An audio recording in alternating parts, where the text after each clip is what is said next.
voilà donc enfin ma vidéo sur mon travail sur le fou, donc la lame numéro 0 du tarot, les arcanes majeures du tarot. Alors cette vidéo s'inscrit dans le cadre du projet Tarot 40 dont je vais mettre le lien en dessous et auquel je participe. Donc, et j'espère pouvoir participer jusqu'au bout. Ça va dépendre de mon temps libre, du temps qui m'est disponible. Parce que le travail sur les lames du tarot tel que je le fais est un travail qui me demande beaucoup de temps.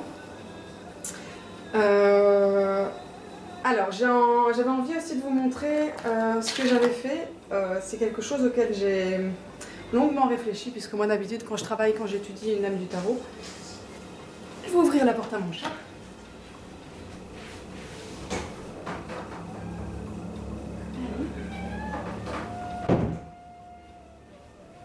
Voilà, donc quand j'étudie une lame du tarot, je prends des notes un peu partout et c'est vraiment le bordel. Donc j'ai plusieurs fards, j'ai plusieurs cahiers de travail. Et bon voilà, je suis quelqu'un d'assez désorganisé. Mais curieusement aussi, d'un autre côté, je suis aussi obsessionnellement organisée. Enfin bon, c'est spécial. Donc, Raphaël a mis en lien pour le projet tarot ce journal qu'elle a réalisé, qu'elle a créé elle-même, là, hop, hop. Et donc je me suis dit, pourquoi pas, je vais l'imprimer. Donc je l'ai imprimé, et je l'ai imprimé recto, et derrière j'ai mis derrière chaque page, j'ai mis une feuille lignée comme ceci, qui me permet de prendre des notes supplémentaires, puisque 2 pages par arcane majeur et 1 page par arcane mineur, ça me semble vraiment trop peu pour moi, en tout cas personnellement, puisque je prends beaucoup de notes et que je reviens sur les notes et je les modifie, je les corrige, je rajoute des trucs. Et donc voilà, donc moi j'ai fait mon travail ici sur le fou et ici j'ai commencé sur le magicien. Voilà, j'en suis qu'au début. Et je trouve ce journal vraiment super bien fait. Très utile. Moi je suis ravie de l'utiliser parce qu'il me permet vraiment de structurer ma pensée, ce qui n'était pas le cas avant, puisque comme je vous l'ai dit, j'avais des notes un peu partout, c'était vraiment un bordel. Et là vraiment je me sens beaucoup plus structurée qu'avant. Donc merci beaucoup Rafa, parce que c'était vraiment une très bonne idée que ce journal, qui est disponible gratuitement sur la page, sur le blog de Raphaël, dont j'ai donc mis le lien en dessous de la vidéo. Alors donc, trêve de blabla au sujet de ce journal, on va commencer à parler du fou. Moi j'ai étudié, j'ai choisi d'étudier une lame d'un tarot et non pas plusieurs lames de tarot, même si j'en présente plusieurs pour vous aujourd'hui, parce que je trouvais ça intéressant en fait d'analyser plusieurs lames pour vous ou avec vous. Moi la lame que j'ai analysée pour ce travail, c'est celle-ci, donc c'est la lame du fou du World Spirit Oracle, Tarot, pardon. Donc voilà. Alors, au niveau des... Je vais un peu suivre la structure de mes notes. Et je vais commencer par dire quelques-uns des mots-clés qui me sont venus à l'esprit. Donc en fait, comment je travaille autour du tarot, c'est que je travaille toujours d'abord intuitivement. Donc je prends la lame, je l'analyse, j'écoute, j'analyse mes ressentis, j'analyse ce que je pense, ce qui ressort intuitivement en regardant l'image. Et je note tout ça. Et après, uniquement après avoir fait ce premier travail intuitif, personnel, alors à ce moment-là, je vais voir dans mes livres et je lis donc le chapitre dans une dizaine de livres que j'ai sélectionnés parmi tous les livres sur le tarot que j'ai. Et donc j'ai lu le chapitre qui est consacré au fou dans tous ces livres-là et je les ai analysés.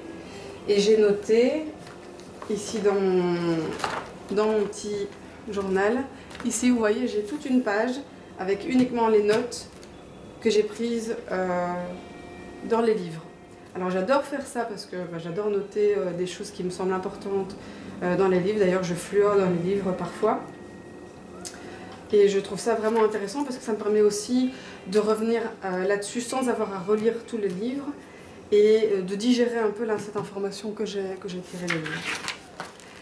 Alors, donc concernant cette lame du fou, pour moi les mots-clés qui sont les plus importants, qui me sont venus spontanément, c'est ceux de liberté, d'insouciance, d'innocence, et puis une certaine forme d'abandon aussi. On voit ici le fou qui s'abandonne complètement à sa vie, peut-être à son destin. En tout cas, il n'est pas dans la réflexion, dans l'analyse, qu'est-ce que je fais, qu'est-ce que je vais faire, qu'est-ce que je dois faire. Il se laisse porter complètement par son intuition, par ses impulsions, et il ne surréfléchit pas au but et aux conséquences de ses actes.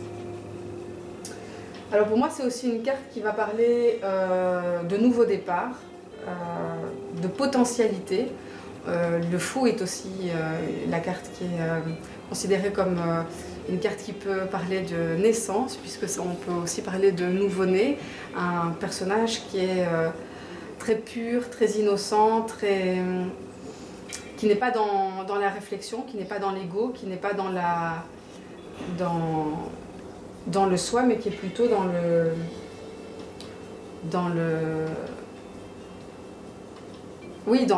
moment présent, et pas dans la projection vers le futur ou dans le blocage dans le passé. Il est juste dans le moment présent et rien d'autre. Alors, c'est aussi une carte qui peut indiquer des dangers potentiels. L'insouciance, c'est bien, ça a un côté positif, mais ça peut aussi avoir un côté négatif. Et on peut voir que dans certains cas, et là ça doit être dans un tirage, ça doit être analysé en fonction des cartes qui entourent le fou. Dans certains cas, eh bien, ça peut indiquer un certain danger, puisque ne pas regarder où on met les pieds, on peut tout simplement se prendre les pieds et trébucher ou bien alors tomber. Mais dans l'absolu, dans l'essence de la lame, selon moi, de la façon dont je l'interprète, c'est que le fou, il peut pas vraiment tomber dans cette lame-là. Même s'il a l'air de tomber, enfin on imagine qu'il va tomber, dans l'essence de la lame selon moi, il va au contraire s'envoler, ou alors comme disait Rafa dans sa vidéo, il va marcher sur un point invisible comme Indiana Jones. Mais bon, le danger potentiel est là, dans le sens où, dans certaines situations, et là il faudra voir en fonction des lames qui l'entourent, mais dans certaines situations ça peut quand même être un problème. Alors donc c'est un personnage qui écoute son intuition, qui est vraiment relié à son subconscient. Il est profondément relié, d'ailleurs on voit souvent dans les cartes du fou, qu'il regarde vraiment vers le haut, vers le ciel. C'est parce qu'il est vraiment, selon moi, relié à son moi supérieur et qu'il est en connexion avec son intuition de manière très intense. Alors c'est quelqu'un qui est très spontané, très intuitif, comme je le disais, très curieux, très enthousiaste de tout, il a envie, il court, il n'est pas du tout dans la retenue, dans l'empêchement. Mais son inexpérience, comme je le disais, peut le mener à prendre des risques parfois inconsidérés. C'est aussi une carte qui est, selon moi, une carte de voyage. Donc on voit le fou qui est en train d'entamer un voyage et il est parti, quoi. Il est en quête. Et d'ailleurs, on parle souvent du voyage du fou parmi les lames, des autres lames majeures du tarot. Mais ça, c'est encore autre chose. Je ne vais pas en parler aujourd'hui parce que sinon, je suis partie pour une vidéo de 3 heures. Et voilà, j'ai un trou, je ne sais plus ce que je disais. Oui, donc il est en voyage, il est en quête. Donc ça peut être aussi, dans un tirage, une carte de départ, de voyage, tant un voyage mental qu'un voyage physique d'ailleurs, pour moi. Alors dans cette carte-ci, au niveau des symboles qui m'ont marqué, il y avait les oiseaux qui représentent la liberté, il y avait donc le personnage ici, lui il n'a pas de baluchon contrairement à d'autres représentations du tarot. Ici, dans le tarot de la forêt magique, donc on a bien ici le fou qui a son petit baluchon. Il n'a pas de baluchon non plus, il est vraiment, c'est une femme aussi dans ce tarot là. Donc lui il est vraiment, il a aucun déjà là, on va dire. Il n'a aucun bagage de sa vie précédente, tout simplement parce qu'il n'avait pas de vie avant ou qu'il a choisi d'abandonner ce qu'il a vécu avant. Ce qui m'a frappé aussi, c'est l'habituel chien qui est celle de le retenir. Alors ça peut être analysé de différentes façons, ce chien. Ça peut être analysé comme ce danger potentiel et donc quelque chose en nous qui nous empêche malgré tout ou qui nous protège de prendre des risques inconsidérés. Et ça peut être aussi analysé comme le passé qui cherche à nous retenir. Comme ce passé qui nous maintient prisonniers et qui nous empêche d'avancer, qui nous empêche de partir en quête et de nous réaliser. Et quelque chose qui m'a frappé aussi dans cette lame-là, dans ce tarot, c'est la maison en fait. Ici, le fou n'est pas sur un précipice, comme d'habitude dans le tarot. Ici, il est sur une maison et pour moi, ça signifie que il sort entre guillemets du confort, de la civilisation, des possessions matérielles et il décide d'abandonner tout ça, d'abandonner sa maison, d'abandonner peut-être sa famille, en tout cas ses biens matériels, ses possessions, son village et de partir là où il n'y a pas tout ça en fait. Il part complètement sans rien, dénué de tout et seulement avec lui-même. Alors, la symbolique du chiffre est importante aussi, comme toujours dans le tarot, en numérologie. Le 0, c'est ce symbole du cycle perpétuel de la vie, de la mort, de la renaissance. Et c'est aussi l'œuf cosmique duquel tout est créé. Donc c'est vraiment la potentialité et en quelque sorte l'absolu qui veut que tout est possible et que tout peut être créé de rien. D'ailleurs le fou c'est aussi rien en fait, 0 c'est rien. Quand on y pense, 0 on ne peut pas l'additionner, on ne peut pas le soustraire, on ne peut pas le multiplier ni diviser, c'est vraiment un chiffre qui sert entre guillemets dans les opérations à rien. C'est l'absence, c'est le vide.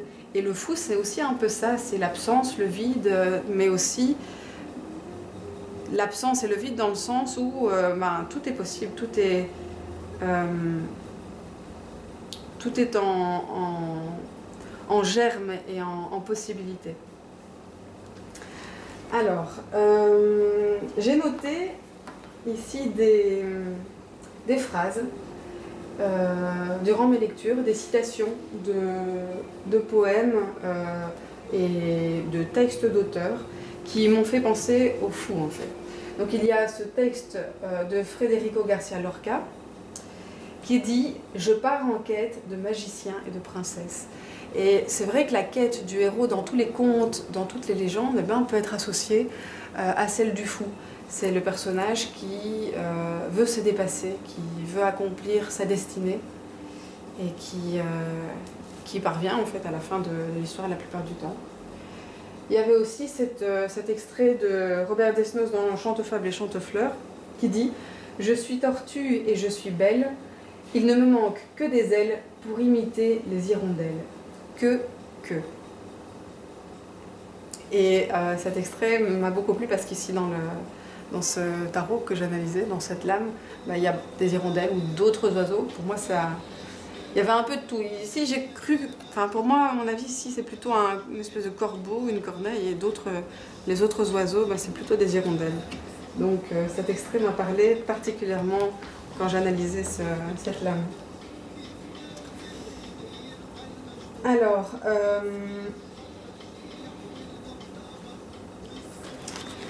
donc, au niveau des significations que moi j'attribue au fou. Alors, Et je vais vous montrer, voilà, ici. Donc, ici c'est la carte du Lunatic Tarot. Et cette carte de Lunatic Tarot, comme celle d'ailleurs du Arcus Arcanum, ou celle du Legacy of the Divine, Ciro Marchetti. Donc on voit vraiment un bouffon ici. Un bouffon. Et dans l'histoire, le bouffon du roi, c'était le seul personnage à la cour, la seule personne à la cour qui avait le droit de dire au roi ce qu'il pensait.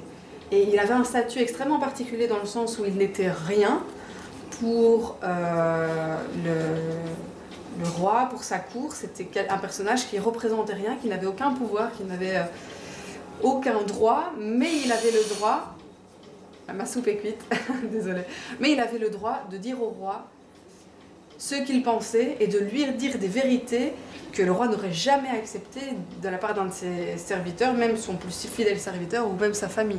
Jamais il n'aurait accepté d'entendre ce que le bouffon, lui, avait le droit de lui dire.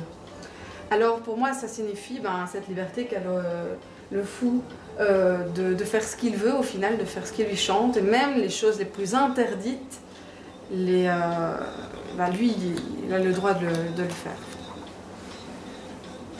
Et donc ce fou, ce bouffon du roi a vraiment cette liberté, tant liberté de corps que d'esprit, que les autres habitants, les autres membres de la cour du roi n'ont pas. Et lui, il est libre de faire et dire ce qu'il veut. Donc une autre signification pour moi, ce serait celle de prendre des risques, de se moquer du quand dira-t-on, de se moquer du quand dira-t-on tant celui des autres, donc l'opinion des autres, que la nôtre en fait. Hein. Ne pas se laisser réfréner par nos peurs,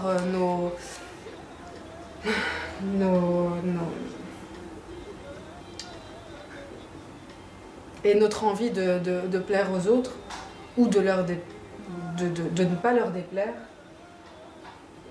C'est aussi cette notion d'être au seuil d'une nouvelle phase dans l'existence, donc au seuil d'un nouveau grand cheminement, et d'être au début d'une quête, en fait, une nouvelle quête dans sa vie. C'est aussi se débarrasser des idées reçues,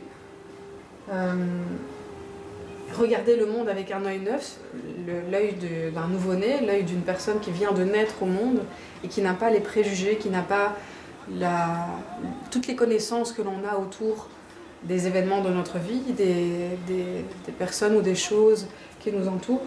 Et donc, si on n'a pas ces connaissances, on ne se laisse pas influencer. Et donc, on a vraiment cette notion de regard neuf, de regard du nouveau-né. Et puis aussi écouter son inconscient, son subconscient. Comme le fou est un personnage qui est vraiment relié à son soi supérieur, ça peut être aussi le message d'écouter son inconscient, de se laisser porter par son intuition et pas vraiment par la pensée rationnelle. Ça serait aussi de faire place à la spontanéité,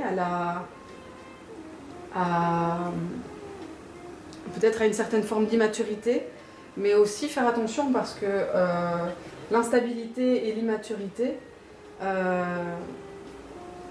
bien que parfois utiles dans le sens où on peut faire preuve d'une grande énergie dans ces situations-là, ça peut aussi nous déstabiliser et mener à des situations plutôt négatives.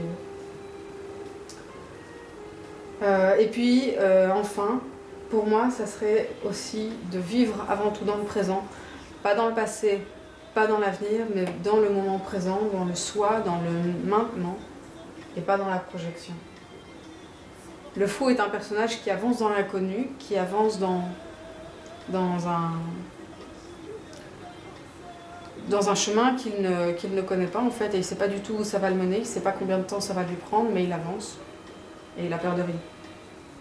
Alors retourner, pour moi, ça peut vouloir dire pas mal de choses, le fait de tirer le fou dans un tirage. Ça peut vouloir dire de ne pas prendre de risques, que si on le tire retourné, pour moi, ça peut vouloir dire de justement là, en ce moment, il faut faire attention à ne pas prendre de risques parce que ça peut être dangereux pour nous en ce moment. De ne pas faire confiance à quelqu'un qu'on ne connaît pas ou à l'inconnu, que ce soit soi-même dans une situation bien précise ou quelqu'un qu'on ne connaît pas. Donc une personne inconnue, donc là il faudrait plutôt s'en méfier.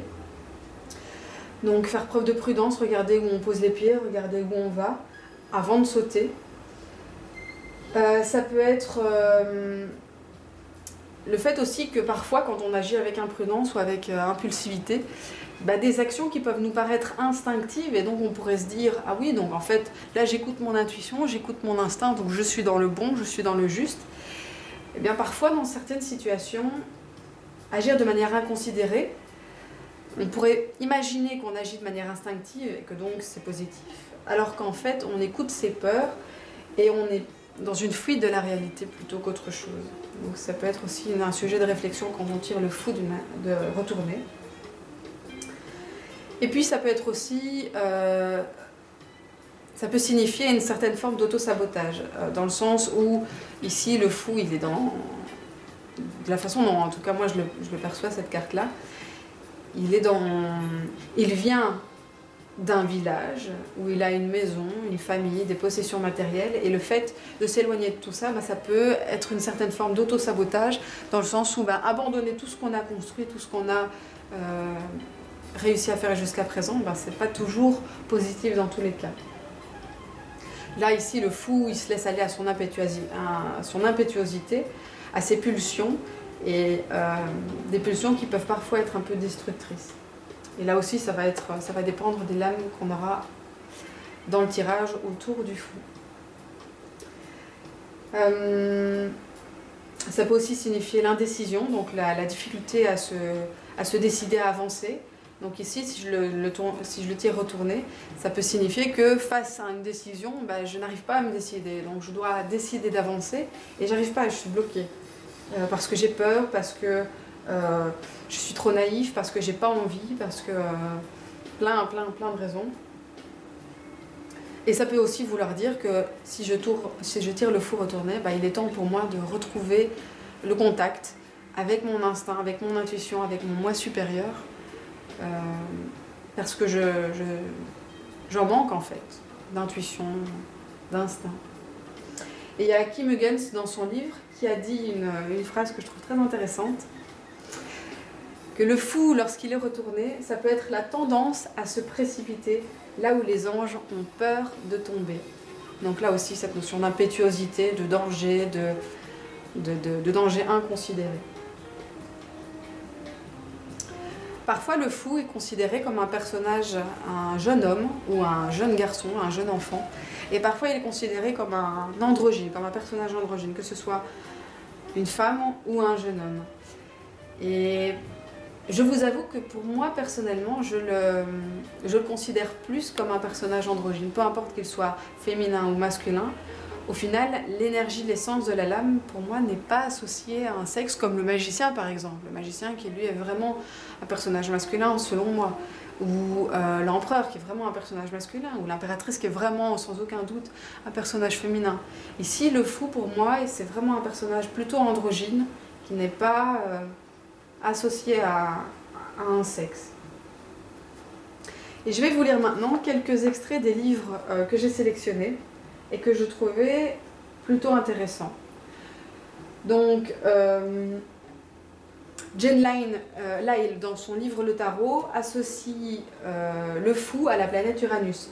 Parce que, selon ce qu'elle écrit, Uranus, c'est la planète qui est le symbole de l'indépendance, de l'excentricité, des grandes intuitions, de l'impétuosité et des personnes qui se laissent pas manipuler et qui se laissent pas retenir en fait. Donc c'est aussi la planète des changements radicaux, des nouveaux départs et d'une certaine force créatrice qui mène à ce nouveau départ.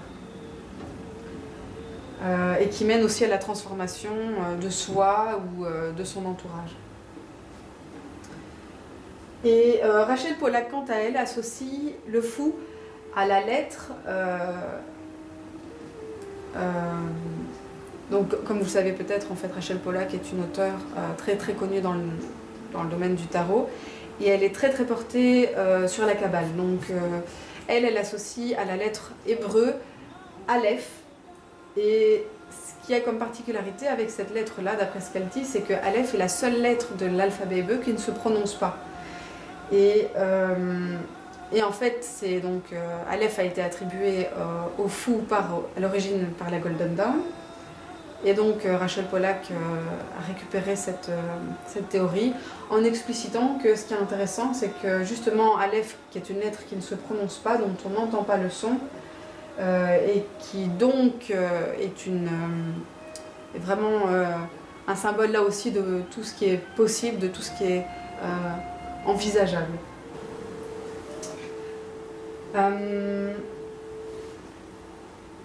Rachel Pollack, dans son livre Tarot Wisdom, a aussi écrit des choses très très très intéressantes et j'ai envie de vous les lire. Alors, elle a écrit « Le fou ne pense pas de lui-même qu'il est innocent ou libre. Il est simplement. Nous ne pouvons pas vraiment être le fou, nous ne voulons pas être le fou, car le fou n'a aucune personnalité, pas d'identité. Il n'a pas le sens de lui-même, ni d'ailleurs de toi ou d'eux. Il y a seulement le mouvement, et qui peut vivre ainsi ? Nous ne pouvons même pas dire du fou qu'il est illuminé ou libéré de son ego, car le fou n'a jamais connu d'ego duquel se libérer. Il ne sait même pas qu'il est un fou. » Et il y avait aussi quelque chose d'autre que j'avais envie de vous lire, c'est où Ah voilà. Donc, dans son livre Tarot, c'est toujours Rachel Pollack. C'est une auteure que j'adore. Alors, elle dit « Il est absolument impossible de maîtriser le fou. Chaque fois qu'on pense l'avoir cerné, il s'éloigne en dansant dans un éclat de rire joyeux, jamais méprisant. C'est lui qui donne vie au tarot. Sans lui, les autres lames du jeu ne seraient que de raides figures, figées dans des poses compassées. » Alors, au niveau des autres lames que j'ai sélectionnées pour vous les montrer, donc, il y a ici le tarot de la forêt enchantée. Donc on voit ici le fou qui est un petit cochon, avec son petit jouet, le chien qui est au bord d'un précipice et qui donc, classiquement, continue son chemin et se dirige vers le précipice. Alors ici on a le Buckland Romani Tarot, classique, donc on a le fou qui est en train de marcher, qui se dirige vers le bord du précipice. Donc là il a vraiment des grandes enjambées, il n'y a pas de doute qu'au prochain pas, soit il tombe, soit il s'envole. Et on a un loup, qui correspond bien à la symbolique de ce tarot en particulier, qui essaye soit de le retenir, soit de le pousser. Et donc il est vraiment dirigé vers le ciel, vers l'oiseau qui est en train de s'envoler, comme un enfant. Le Arcus Arcanum Tarot que j'aime beaucoup, et ici ce que je trouve très chouette, c'est cet arc-en-ciel qu'on voit. Et ici ce qui est intéressant aussi, c'est qu'il est retourné vers nous, donc retourné en arrière en fait. Il regarde en arrière, même s'il est content, et il continue d'avancer, il est content, il est heureux.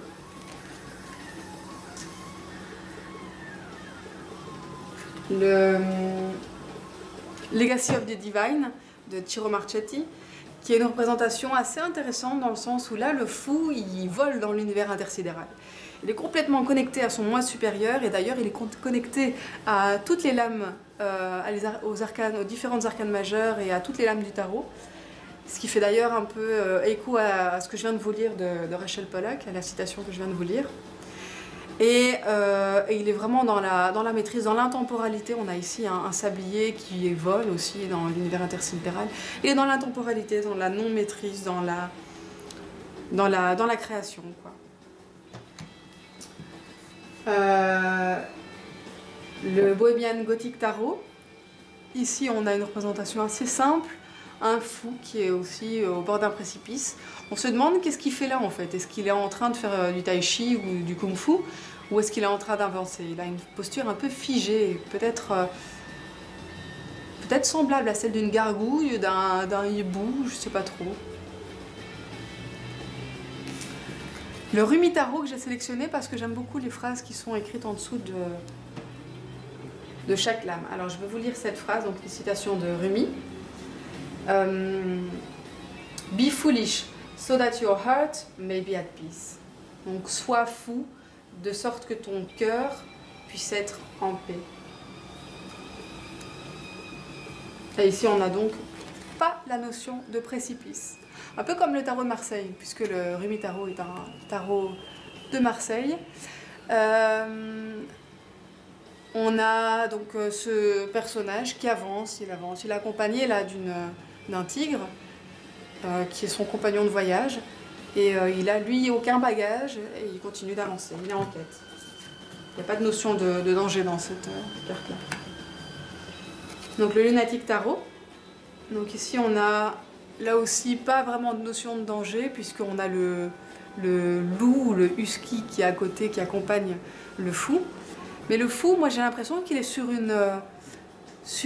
la terre en fait. Il maîtrise la terre et il est au-dessus de tout. Il est au-dessus de la réalité, au-dessus de la matérialité. Et, il est un peu dans la contemplation, celui-là. Le Steampunk Tarot. Alors ici on a un personnage qui correspond donc à l'univers de steampunk. C'est un, comment on appelle ça, un ramonnier. Ah pardon, un ramonnier. Un ramoneur, merci Laura, un ramonnier. Un ramoneur, donc lui il n'a pas de bagage, son seul bagage c'est son, comment est-ce qu'on a ça, on appelle ça, sa brosse à ramoner quoi. Et le petit chien à côté, c'est son compagnon aussi, il n'essaye pas de le retenir, le personnage ici ne tombe pas du précipice. Il est aussi un peu dans l'attente, dans l'observation peut-être du soleil qui est en train de se lever ou de se coucher. Il est un peu dans l'attente. Le Witch's Tarot, où là vraiment cette notion d'impulsion, de trajet, de cheminement. On a le petit chien ici en bas qui est en train de courir comme un petit fou.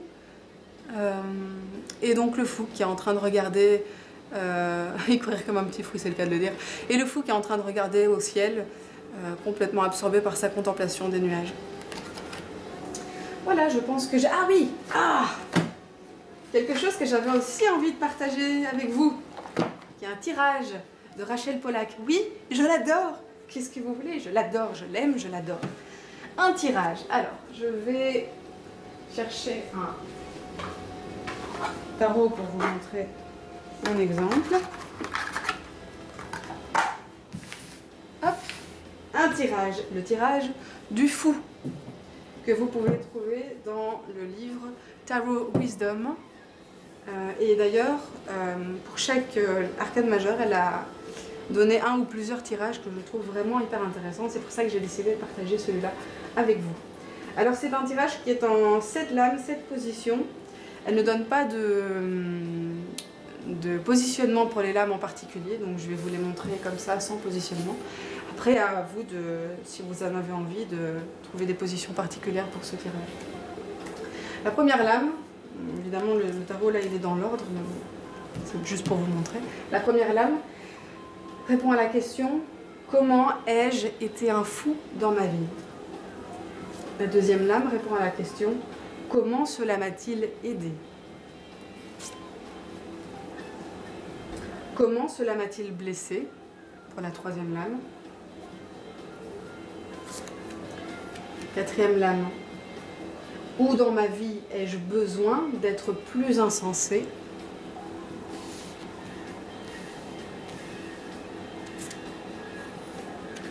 Où le fou ne me servira-t-il pas? Pour la cinquième lame. Où vais-je trouver le fou en dehors de moi-même? Pour la sixième lame. Et la septième et dernière lame. Quel cadeau cela m'apporte-t-il? Donc c'est un tirage que je trouve hyper intéressant, surtout pour nous dans le cadre de notre étude. Et voilà, j'espère que la vidéo vous aura été utile. Si vous avez des questions, des commentaires, ça me ferait vraiment plaisir de les lire. Donc n'hésitez pas à les poster en dessous de la vidéo ou sur mon site internet. Et si vous avez aimé cette vidéo, un petit pouce vert, ça me ferait plaisir aussi. Donc toutes les informations concernant le projet Tarot 40 sont en dessous de la vidéo. Si vous avez envie de vous joindre à nous, n'hésitez pas. C'est pas parce qu'on a déjà commencé que vous ne pouvez pas vous joindre à nous. Et même si c'est que temporaire, mais même si vous n'êtes pas sûr de pouvoir arriver de ne pas pouvoir arriver jusqu'au, même si vous n'êtes pas sûr, plouf plouf, de pouvoir arriver jusqu'au bout, c'est pas pour ça que vous ne pouvez pas commencer. Voilà, à bientôt, salut!